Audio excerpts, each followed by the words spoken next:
శ్రీమాత్రే నమః. మొదట అందరికీ కృతజ్ఞతలు తెలుపుకుంటూ ఈరోజు భాగాన్ని మనము మొదలుపెట్టుకుందాం. గత భాగంలో మనము ప్రేమ అనేది ఏ విధంగా ఉండాలి, ఏ విధంగా ఉండకూడదు అనేసి అని చెప్పి శరీరము, బుద్ధి, మనసు, ఆత్మస్థితులలో ఉండేటువంటి విషయాలను మనము చెప్పుకున్నాం. ఇక్కడ మళ్ళీ ఒకసారి బ్రీఫ్గా చెప్పుకుందాం. శరీర స్థితిలో అయితే ఏ విధంగా శరీరానికి మాత్రమే సంబంధించి కాకుండా మనము అన్నింటికి లేకపోతే ప్రతి పదార్థానికి ఏ విధంగా ప్రేమని ఇవ్వాలి అనే విషయము తెలుసుకొని ఉంటామన్నమాట. తర్వాత బుద్ధి స్థితికి వచ్చేటప్పటికి మనము ఎదుటి మనిషి యొక్క ఆలోచనలు మాత్రమే కాకుండా అంటే మనము శరీరాన్ని బుద్ధిని దాటుకొని మనసు వరకు వెళ్ళి అక్కడ ప్రేమ అనేది పంచుతూ అనేది ఉంటామన్నమాట. ఏ విధంగా అయితే చెయ్యకూడదు అనేసి అనుకున్నప్పుడు మనము మనసు నుంచి బుద్ధికి, బుద్ధి నుంచి శరీరానికి, శరీరం నుంచి దూరంగా అయితే జరగడం అనేది ఉంటుందన్నమాట. ఇక్కడ మనము ఆత్మస్థితిలో ఉండేటువంటి ప్రేమని, అంతరాత్మస్థితిలో ఉండేటువంటి ప్రేమని చెప్పుకోవాల్సినటువంటి విషయానికి వచ్చేటప్పటికి మనకు ఈ 3 స్థితుల వల్ల కూడాను ఒక ప్లస్ పాయింట్ తీసుకున్నామంటే ముందరికి వెళ్తాము, మైనస్ తీసుకున్నప్పుడు కిందకైతే జారిపోతూ ఉంటామని చెప్తున్నాను కదా. కానీ ఈ ఆత్మస్థితి వరకు అంటే మనం మంచిగానో లేకపోతే చెడుగానో ఆత్మస్థితి వరకు కనుక వెళ్ళినట్లు అయితే అక్కడికి వచ్చేటప్పటికి మనకు ముందుటికి వెళ్ళడానికి అవకాశము ఉంటుందన్నమాట. ఇక్కడ మనసు, బుద్ధి, శరీరం దిగిపోయినాం కదా, మరి అది అక్కడికి ఎలా పెరుగుతాము అనేసి అంటే ఒక చిన్న ఎగ్జాంపుల్ని చెప్తాను. ఎందుకు అనేసి అంటే మనం ఎప్పుడు కూడాను శరీరము, బుద్ధి, మనసు స్థితిలో ఉండే అంతవరకు కూడాను మనము ప్రాపంచికతలోనే ఉంటామన్నమాట. ఎప్పుడైతే ఆత్మస్థితి అనేసింది కానీ ఆత్మ గురించినటువంటి విషయాలలోకి మనం వచ్చేటప్పటికి ఈ 3 స్థితులను పక్కన పెట్టి అంటే అది మంచా, చెడా, అవసరమా లేదా అనే విషయాలను పక్కన పెట్టి ఆత్మవిచారణ, ఆత్మ గురించినటువంటి విశ్లేషణ అనే సబ్జెక్టుకి కానీ లేకపోతే విషయానికి కానీ మనము వచ్చేస్తామన్నమాట. అందుకనే మనకు ఈ 3 విషయాలు ప్రాపంచికానికి సంబంధించినటువంటివే అవుతూ మనము ఆధ్యాత్మికంగా ఉన్నతంగా ఎదగడానికి కూడా ఉపయోగపడుతుంది. అది ఒకవేళ మైనస్లో ఉన్నా కూడాను మనము ముందరికి వెళ్తామని చెప్పడానికి కూడా కారణం ఇదే అన్నమాట. సో ఆత్మ గురించినటువంటి విషయానికి వచ్చేటప్పటికి మనము ఏదైనా కూడాను ఉన్నతంగానే ఎదగడానికి, ముందరికి వెళ్ళడానికి అవకాశం ఉంటుందన్నమాట. సో ఇప్పుడు ఆత్మస్థితిలో ఉండేటువంటి ప్రేమ ఎలా ఉంటుంది అనేసి అంటే ఇక్కడ కూడా ఎలా ఉండకూడదని కూడా ఉంటుంది. కాకపోతే మొదట ఎలా ఉంటుంది అనే విషయాన్ని చెప్పుకుందాం. మనము శరీరము, బుద్ధి, మనసు నుంచి ఆత్మ వరకు చేరుకున్నాం కదా. అక్కడికి వచ్చేటప్పటికేనే మనకు ఒక అవగాహన అనేసి వచ్చి ఉంటుంది. శరీరానికి సంబంధించినటువంటి రూపాన్ని కానీ, బుద్ధికి సంబంధించినటువంటి ఆలోచనలు కానీ, మనసుకు సంబంధించినటువంటి భావనలను కానీ మనము పట్టించుకోకుండా, అవసరం లేకుండా కేవలం ఒక పదార్థం యొక్క, ఒక వ్యక్తి యొక్క, ఒక వస్తువు యొక్క ఆలోచనలతో, మనసుతో కానీ శరీరంతో కానీ సంబంధం లేకుండా కేవలం ఆత్మ యొక్క శక్తితో మనము ముడిపడి ఉండడం అనేది చేస్తామన్నమాట. సో ఇక్కడ శరీరం లేదు, బుద్ధి లేదు, మనసు లేదు. ఎందుకంటే ఆ 3 దాటాము కాబట్టి, ఈ 3 అనేది మెట్లుగా ఎక్కేసాం కాబట్టి ఆత్మ యొక్క స్థితి వరకునే, ఆత్మ యొక్క శక్తి వరకునే మనము ఆలోచిస్తాము, భావిస్తాము, పట్టుకుంటామన్నమాట. ఎందుకంటే ఒక వస్తువు అని చెప్పినప్పుడు ఒక రాయిని ఎగ్జాంపుల్గా మనం తీసుకోవచ్చు. మనము ఒక ఇసుక రేణువుని, ఒక కంకర రాయిని, ఒక గాజు రాయిని, లేకపోతే ఒక డైమండ్ని, లేకపోతే ఒక సాలగ్రామాన్ని, సో ఈ వేరియేషన్స్ అని మనకే తెలుసు. దానిని తాకినప్పుడు మనకు కలిగేటువంటిదంతా కూడాను శక్తిలో మార్పులు అనమాట. అంటే అక్కడ ప్రేమ అనేది కాన్సెప్ట్ పక్కన పెడితే శక్తి స్థాయిలో మనకి తీసుకోవాల్సినటువంటి ఎగ్జాంపుల్ అనమాట. అంటే ఆ విధంగా మనకు ఆత్మస్థితి వరకు వచ్చేటప్పటికి ప్రేమ అనేది శక్తి స్థాయిగా మనము గుర్తిస్తామన్నమాట. ఇక్కడ మనకి ప్రేమ అనే కాన్సెప్ట్ లేదు కదా అనేసి అంటే అలా కాదండి. నేను ఎగ్జాంపుల్ వరకు మాత్రమే స్టోన్ అనేది తీసుకున్నాను అనమాట.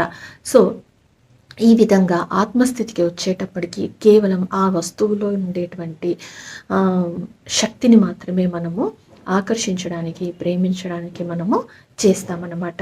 ఎగ్జాంపుల్‌కి ఇన్ని రకాల రాళ్ళు చెప్పినా కూడాను మనకి డైమండ్స్ అంటే ఇష్టమో, లేకపోతే సాలగ్రామాలంటే ఇష్టమో, లేకపోతే సముద్రం దగ్గర ఉండే ఇసుక అంటే ఇష్టమో అనేది ఉంటుంది కదా! ఆ విధంగా అనమాట.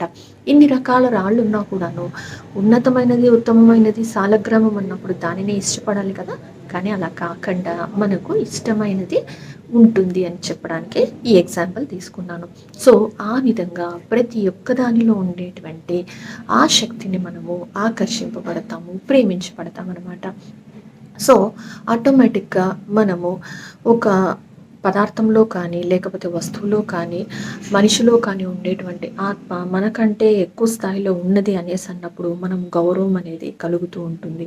ఇక్కడ ప్రేమ కలుగుతుంది కదా అనేసంటే, వాళ్ళ యొక్క ఉన్నతి కోసం అనేది కూడా జరగాలని ఉంటే జరుగుతుంది. అంటే ఇక్కడ మళ్ళీ మ్యారేజ్ అనేది వస్తుందనమాట. మనం ఆల్రెడీ చెప్పుకున్నాం. బంధం ఏదన్నా అవ్వనీయండి. బంధం ఉన్నా లేకపోయినా కూడాను ఒక గురువు దగ్గరికి శిష్యుడు రావడమనో, ఒక కపుల్స్‌గా మారడం అనేసో, లేకపోతే స్నేహితులు కానీ, పరిచయస్తులు కానీ, లేకపోతే పరిచయం లేనటువంటి వ్యక్తులు కూడా కానియండి, కూర్చొని ధ్యానం చేసినప్పుడు సంబంధం లేకపోయినా కూడాను వీళ్ళ ఆత్మ ఆకర్షింపబడి వాళ్ళు కలిసి ప్రయాణం చేయడం అనేది జరగవచ్చునన్నమాట. సో, ఇక్కడ ప్రేమతో అంటే ప్రేమని ఆకర్షించి ముందరికి వెళ్ళడానికి సహాయం చేస్తుందనమాట.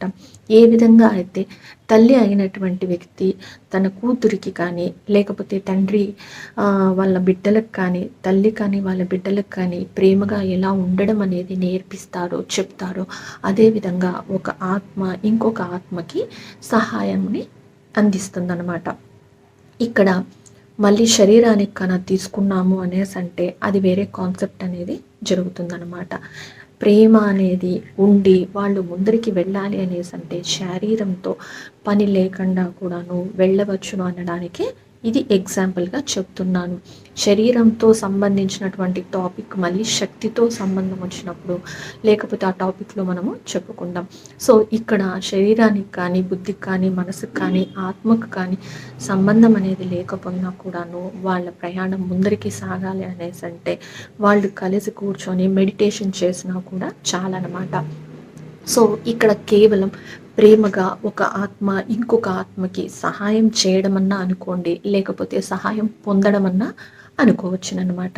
ఈ విధంగా కలిసి మనము ఇంకొకరితో కూర్చొని మెడిటేషన్ చేసినా, చెయ్యకపోయినా కూడా ఒకరి సహాయంతో మనము ముందరికనేది వెళ్ళడం అనేది చెప్పుకోవచ్చుననమాట.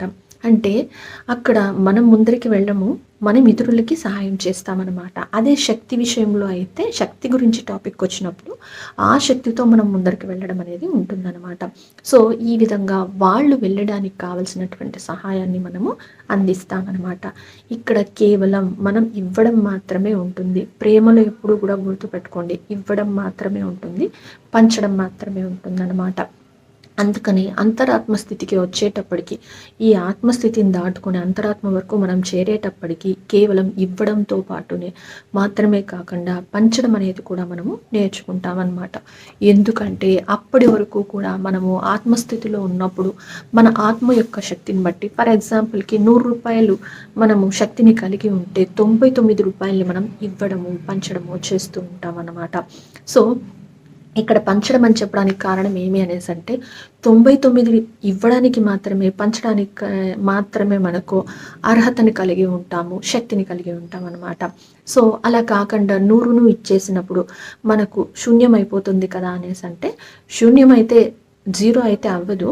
కాకపోతే మనము ముందరికి వెళ్ళడానికి కావాల్సినటువంటి శక్తిని కానీ, లేకపోతే సామర్థ్యాన్ని కానీ తగ్గించుకుంటామన్నమాట. సో, మనకంతా ఉన్నదంతా కూడా ఇచ్చేయొచ్చును. కాకపోతే ఇచ్చేసిన తర్వాత మనకి ఆ శక్తిని పూర్తిగాను నేర్చుకోవాల్సింది. అంటే మనం ఏదైతే నేర్చుకోవాలో అది కంప్లీట్ అయిన తర్వాత మనమంతా ఇచ్చేసే వెళ్ళిపోతాం. ఎప్పుడూ కూడాను మనమైతే ఏది మనతో తీసుకోపోము, ఉంచుకోమనమాట. ఆ ఒక్కటి కూడాను ఉన్నతంగా ఎదగడానికి కావాల్సినటువంటి స్టెప్ కాబట్టినే, దాని మీద మనం నిల్చుకొని ఉంటాం కాబట్టినే అది ఇవ్వలేకపోవడానికి కారణమవుతుందన్నమాట. అంతేకాని ఇవ్వకూడదనైతే కాదు. సో మనము ఆ 100వ దాన్ని ఇచ్చేసి 101వ దానికి వెళ్తాం. అది మాత్రం గుర్తుపెట్టుకోండి. అందుకనే ఉన్నదాన్ని ఇవ్వలేకపోవడానికి కారణం అంతే. ఇవ్వకూడదని మాత్రమైతే కాదు. సో ఏ విధంగా అయితే మనకు ఉండేటువంటి 99ని మనం ఇచ్చేస్తామో 100ని కంప్లీట్ చేసుకొని 101వ దానికి అడుగు పెడతామన్నమాట. అదే అంతరాత్మ స్థితికి వచ్చేటప్పటికి మనకు అక్కడ అన్లిమిటెడ్, సో అనంతమైనటువంటి అక్షయమైనటువంటి ప్రేమ అనేది అక్కడ నిక్షిప్తమై ఉంటుంది. అందుకనేసి ఆ స్థితికి వచ్చేటప్పటికి 100 కాదనమాట, మనకు ఎంతవరకు ఇవ్వగలమో, మనం 100వ స్థితిలోనే ఉన్నాము, 101వ దానికి అంతరాత్మ స్థితికి వెళ్ళిపోయినాం అనుకుందాం. కానీ మన కెపాసిటీ 100ఏ ఉన్నది. కానీ మనం ప్రతి ఒక్కరికి కూడాను 100ను ఇవ్వగలమన్నమాట. అప్పటి వరకు 1 నుంచి 99 వరకే ఇచ్చినటువంటి మనము ఎప్పుడైతే 101వ దానికి వెళ్తామో, అంతరాత్మ స్థితికి వెళ్తామో, ప్రతి ఒక్కరికి కూడాను 100 కాదు, అక్కడ ఎంతవరకు మనం పొందుతామో. ఇక్కడ మనం 101కి వచ్చాం కదా, మనకు 101 మాత్రమే కదా కెపాసిటీ ఉంది అనుకుంటే కాదనమాట. మనం అనంతంగా 100 100 100 అలా 99 మందికి ఇస్తే మన అకౌంట్కి ఎంత వచ్చిందండి అప్పుడు? సో 9,900 అనమాట. ఆ విధంగా మనము సంపాదించి ఎంత అయ్యింది? సో 100తోనే ఉన్న మనము 9900 ఇవ్వడానికి కారణమైందనమాట. అలా మనకి 100లోనే ఉండే మనము అంతరాత్మ స్థితికి వచ్చేటప్పటికి 99 మాత్రమే పంచగలిగినటువంటి మనము 9900ని పంచగలిగే స్థితిని సంపాదించుకున్నట్టు అనమాట. అందుకనే ఆత్మ ప్రేమ, అంతరాత్మ ప్రేమ వరకు మనము ఇలా ఎదగడము అవసరము అని చెప్పడానికి కూడా కారణం. సో ఇలా ఏదైతే చెయ్యొచ్చు అని చెప్పామో ఇప్పుడు చెయ్యకూడనివి చెప్పుకుందాం అనమాట. ఈ అంతరాత్మ స్థితిలోను ఆత్మస్థితిలోను మనము చేయకూడనివి కూడా ఉన్నాయి. ఏవి అనేసి అంటే, మనము ఏదైతే పంచడానికి ఇవ్వడానికి అర్హతను సంపాదించుకుంటున్నామో దానిని లాక్కోవడం అనేది జరగకూడదనమాట. అంటే ఆత్మస్థితిలో ఉన్న మనం అంతరాత్మ స్థితిలో ఉన్న ఆ ప్రేమలో ఉన్నప్పుడు మనము ఇతరుల దగ్గర నుంచి దొంగతనం గాను, లాక్కోవడం గాను, బలవంతం చేయడము చేసినప్పుడు ఆటోమేటిక్గా మనం ముందరికైతే వెళ్తున్నాము అని అనుకుంటాము. కానీ టోటల్గా రివర్స్లో ఉంటామన్నమాట. ఎందుకు అనేసి అంటే, ఏదైతే మనం లాక్కున్నామో, ఫర్ ఎగ్జాంపుల్కి 100 రూపాయలు లాక్కున్నాము అనుకోండి, మనకు 200 వచ్చింది అనేసి మీరు అనుకోవచ్చు. కానీ ఆ 200ని ఇచ్చేసి తిరిగి 400 పంచిన తర్వాతనే మీరు దానిని, లేకపోతే ఆ కర్మ నుంచి బయటకు రావడం అనేది జరుగుతుందన్నమాట. అక్కడ ఏమైంది? ఉన్నది పోయింది, ఉంచుకున్నది పోయిందనమాట. అంటే ఉన్న 200 పోయా, తెచ్చుకునేటువంటి 200 ఉంచుకున్నాము, అది కూడా పోయింది. టోటల్ 400 ఇచ్చేయాల్సిందే. ఇచ్చిన తర్వాత తిరిగి మనం 0 నుంచి మళ్ళీ 200కో లేకపోతే 400కో రావాలన్నమాట. అంటే అక్కడ మనకి ఏమవుతుంది? మొత్తం 1000 రూపాయలు అనమాట. సో 200 మనకు ఉన్నది, 200 మనం దొంగలించుకున్నది 400 అయింది. 400ని మనం ఇచ్చేసాం, సో 800 అయింది. తిరిగి మళ్ళీ మనం 200 వరకు రావాలన్నమాట. లేదు అనేసి అంటే 400 వరకు కూడా రావాల్సి ఉంటుంది. సో మనం ఉన్నది 200 వరకు రావడానికే 1000 రూపాయలు ఖర్చు పెట్టాల్సి ఉంటుంది మనం. అట్లా మనము ఒకటి తప్పు చేయడం వల్ల జరిగే పరిణామాలు ఇంత దారుణంగా ఉంటుంది. ఈ మధ్యలో మనం ఎన్ని కర్మలు చేసుకొని, ఎన్ని జన్మలు ఎత్తుకొని ఎప్పటి వరకు రావాల్సి ఉంటుందో మీ అవగాహనకి అది వదిలేస్తున్నాను. సో ఆ విధంగా దొంగతనము లేకపోతే లాక్కోవడము చేయకూడదనమాట. ఇక్కడ ఆత్మస్థితిలో లాక్కోవడం, దొంగతనం చేయకూడదని ఎలా చెప్తున్నానో, అదేవిధంగా అంతరాత్మ స్థితికి వచ్చేటప్పటికి నాశనం అనేది చేయకూడదనమాట. ఇక్కడ ఆత్మస్థితిలో అన్నా కొంచెం మేలు, మనకి శక్తి ఉంది కాబట్టి లాక్కోవడానికి, పొందడానికి ప్రయత్నం చేస్తామన్నమాట. ఎప్పుడైతే మనము అనంతంగా సంపాదన ఉన్నది, అనంతంగా మనం ఉన్నది అనేసి అంటే, మనం చేసే నెక్స్ట్ స్టెప్ ఎదుటి మనిషిని తొక్కడము, నాశనం చేయడము అనమాట. సో అందుకనే ఎవరు తీసుకున్న గోతులో వాళ్లే పడతారన్నట్లు, ఎవరినైతే మనం లాగాలనుకున్నామో, ఎవరినైతే నాశనం చేయాలనుకున్నామో, తిరిగి మనము ఆ నాశనమైన దానిని సృష్టించే వరకు, దానిని పుట్టించే వరకు అంత శక్తిని సంపాదించుకొనే మనము ముందరికి వెళ్ళవలసి ఉంటుందన్నమాట. ఫర్ ఎగ్జాంపుల్కి మనము కర్మయోగంలో చెప్పుకునే ఉంటాం, ఒక పనికి మనము సహాయాన్ని పొందినాము అంటే తిరిగి ఆ మనిషికి సహాయం మనం చేసే వరకు ఆ వ్యక్తితో మనము రుణపడి ఉంటాము అనేసి. సో అంటే మనం సహాయాన్ని పొందినప్పుడు ఎదుటి మనిషికి మనం సహాయం చేసే వరకు రుణం అనేది ఎలా అయితే ఉంటుందో అదేవిధంగా ఒక వస్తువుని నాశనం చేసినట్లు తిరిగి దానిని సృష్టించేంత శక్తిని సంపాదించుకునేంత వరకు మనము ఆ నాశనం చేసినటువంటి దానికి రుణపడి ఉంటామనన్నా అనుకోండి. లేకపోతే నాశనం చేసిన దానిని సృష్టించడానికి కావలసినటువంటి శక్తిని సంపాదించుకునేంత వరకు మనము కష్టపడవలసినటువంటి అవసరం ఉంటుందన్నమాట. సో అందుకనే ప్రేమ విషయంలో మనం ఎప్పుడూ కూడాను ఏ ప్రేమతో అయితే మనము ఉన్నతంగా ఎదగడానికి ఉపయోగపడుతుందో అదే ప్రేమతో ఎదుటి వ్యక్తిని నాశనం చేయడానికి కూడా ఉపయోగిస్తూ ఉంటాం. అదేవిధంగా ప్రేమని మనం మంచిగా వాడుకొని ఏ విధంగా అయితే మనం సంతోషంగా, మనం సుఖంగా, లేకపోతే మనం ఆనందంగా ఉండడానికైతే ఉపయోగపడుతుందో అదే ప్రేమతో మనం మోసం చేయడానికి కానీ, ఇతరులను తక్కువగా చూడడానికి కానీ, లేకపోతే ఇతరులని మన కంట్రోల్లోకి తీసుకోవడానికి కూడా చెడుకి వాడుకుంటూ ఉంటామన్నమాట. ఈ విధంగా చెప్పడానికి కారణం ఏమి అనేసి ఏ విధంగా అయితే ప్రేమతో మనము ఒక వ్యక్తికి కానీ, లేకపోతే ఒక వస్తువుకి కానీ, ఒక పదార్థానికి కానీ దగ్గరవుతామో అదే ప్రేమతో ఇతరులను మోసం చేయడానికి కానీ, వంచడానికి కానీ, లేకపోతే తక్కువగా చులకనగా చేయడానికి కానీ వాడుకోవడం అనేది కూడా జరుగుతూ ఉంటుందన్నమాట. సో మన ప్రేమ ఎటువంటిది అవుతుందో మనమే నిర్ణయించుకోవాల్సినటువంటి అవసరం ఉంటుంది. కాకపోతే మనము ప్రేమ అనే దానికి కూడాను ఒక నిర్వచనం అనేది ఉన్నది. ఎప్పుడైతే ప్రేమ అనేసి అంటామో అక్కడ ప్రేమ అనేది ఇవ్వడం మాత్రమే ఉంటుంది. తిరిగి దానిని ఆశించడము, లేకపోతే లాక్కోవడము, లేకపోతే ఆ ప్రేమ పేరుతో స్వతంత్రాన్ని కానీ, స్వేచ్ఛని కానీ హరించడము, ఇంకా సింపుల్గా చెప్పాలి అనేసి మన ప్రేమ వల్ల ఎదుటి వాళ్ళకి నష్టం కలుగుతున్నది, జరుగుతున్నది అనేసి అది ప్రేమ అనే పేరు తప్పితే అది ప్రేమ అయితే అవ్వదనమాట. ఎదుటి మనిషి సంతోషానికి కానీ, సుఖానికి కానీ, లేకపోతే లాభానికి కానీ, మంచికి కానీ జరుగుతున్నది అనేసి ఆటోమేటిక్గా మనకి మంచి జరుగుతున్నది కాబట్టి అది ప్లస్ పాయింట్ కిందకి వస్తుంది.